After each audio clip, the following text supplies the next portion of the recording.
Thank you very much. I appreciate it. Veterans, Veteran Senator Hinojosa, Representative Smith, every Vietnam veteran who has honored us with their presence. Lieutenant Governor Dewhurst, Speaker Craddock, Director Flowers, and representatives of the American Vietnamese community whose sons and daughters fought beside us. It is a privilege to welcome you to the LBJ Library on behalf of all of our family. We are just one of thousands of families who served their country in Vietnam. Vietnam veterans are our heroes. Their sacrifice deserves to be remembered and revered by our generation and generations yet unborn. I want to introduce 4 members of my family who are here with me to salute these great American veterans. My sister Linda, and Linda, would you stand, is the wife, stand. She is the wife of Vietnam veteran Marine Corps Major Charles Robb, who served in the trenches near Da Nang. Linda and Chuck's firstborn, Lucinda, like thousands of children of Vietnam veterans, didn't even see her daddy until she was 6 months old. My son, Lyndon Nugent. Lyndon, would you stand, please? Is a 10-year veteran test pilot for the United States Army.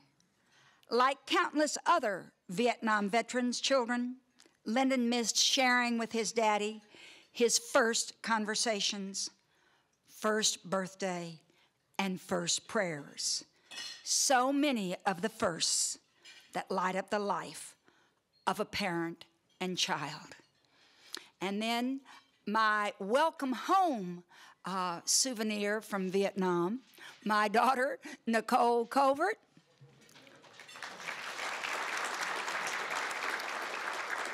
Nicole's father came home in April, and Nicole was born in January, and you can do the math. And she is here today to honor all of you with me.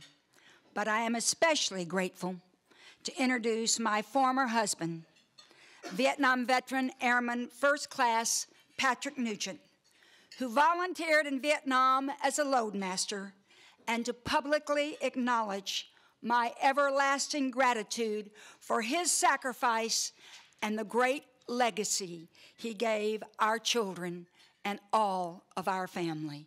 Patrick Nugent, would you please stand up?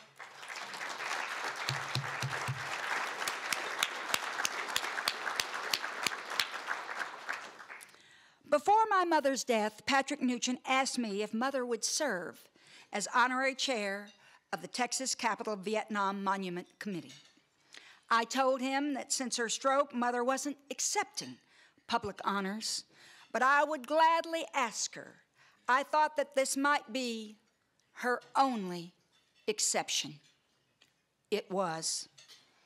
Mother was nearly blind, wheelchair-bound, and could no longer speak. But she responded with a heartfelt applause which spoke volumes. I had taken Mama many times in her wheelchair to the Texas Capitol grounds. I'd push her around the Capitol, stopping at every monument. We saw monuments to the veterans of the Confederacy, the Spanish-American War, World War I, Korea, but no monument to the 2 wars that had shaped our family's life so profoundly, World War II and Vietnam. We couldn't believe this or understand it. How could Texas have let that happen? Mother was so proud, as all our family is, that Patrick was working with many of you to rectify that omission for these most worthy veterans, the veterans of Vietnam. Vietnam was a tortuous experience for Daddy, a war he inherited, a war he tried with all that was in him to find an honorable way out of, my father was fiercely proud of and grateful to the men and women who served our country and to their families for their sacrifice. He wanted desperately to bring them all home safely and ultimately gave his political life trying to hasten a peaceful resolution for them and for all of us. Our family had no sons, but we were fiercely proud my sister's husband and mine chose to serve in Vietnam. And Linda and I were honored to care for our children while their daddies were at war.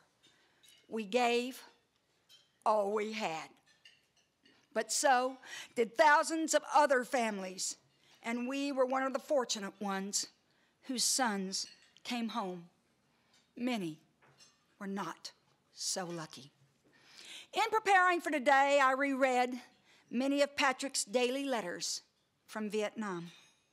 I relived the angst of a year of separation that war brought us all.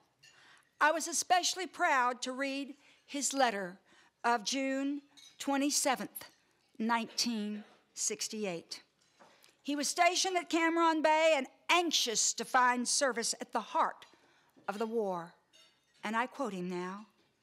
Today I spent the entire day in intensive training. I've got a lot of hard work ahead of me, but I don't mind in the least bit because I now know that I'll be doing something I've wanted to do all along.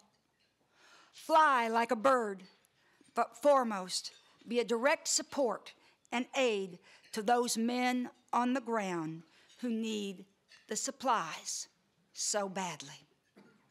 Later, I received a letter saying, and I quote, "When I return home from active duty and revert back to my reserve status, all Uncle Sam has to do is call, and I'll be there."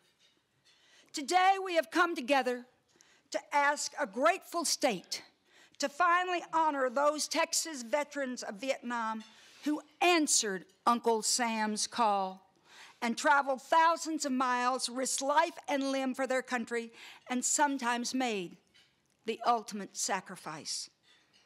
At the heart of the LBJ Library, there are photographs of a cross-section of those who served in Vietnam. Enlisted men, like my ex-husband, officers, like my sisters, men and women, black and white, Native American, Asian American, Hispanic Americans, all Americans who truly were and are all American heroes. They are at the heart of our library and forever in the grateful hearts of all of our family. Much to my regret, Mother didn't live to see this most moving and worthy memorial. I have no doubt she would have led our family in applauding its design, saluting those it honors. I believe somehow she knows that you're all making this just day come. I know that we are on federal property and I cannot do this in this room. But when we get outside, that's a different thing. And I want to add my check and my cheers to all of your hard work to making it come true.